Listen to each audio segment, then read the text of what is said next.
les gars, deuxième volet des Super Rigs pour On s'en fiche. Aujourd'hui on pêche pour 24 heures, je fais une pêche au sac soluble, je vais vous le présenter de suite, comme ça vous allez pouvoir mettre ça en œuvre bientôt. Allez, à de suite.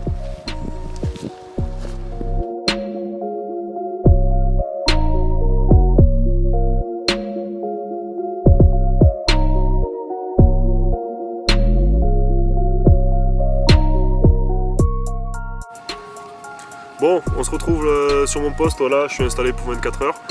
Donc comme je vous dis juste avant, on va parler des sacs solubles.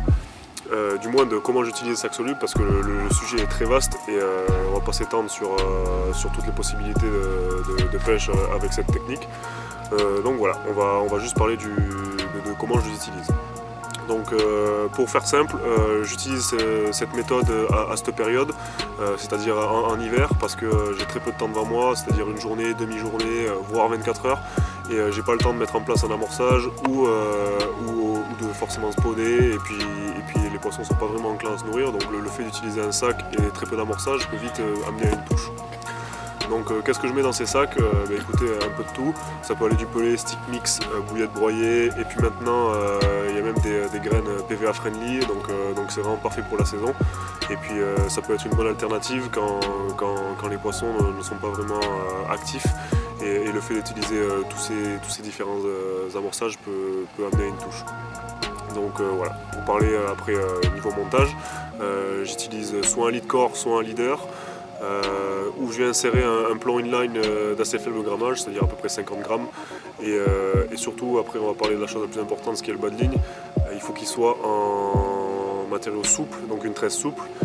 C'est vraiment primordial pour que ça ne s'en mêle pas dans le sac et que ça se déploie. Quand le sac fond, il faut que le bas de ligne se déploie bien.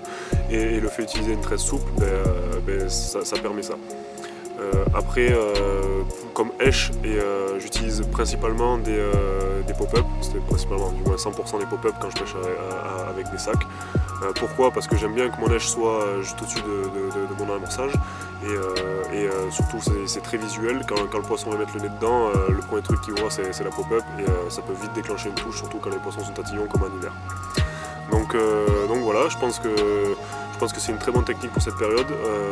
Moi en tout cas je l'adore, ça me rapporte de très beaux poissons, et puis c'est facile à mettre en place, et ça peut faire mouche à tout moment.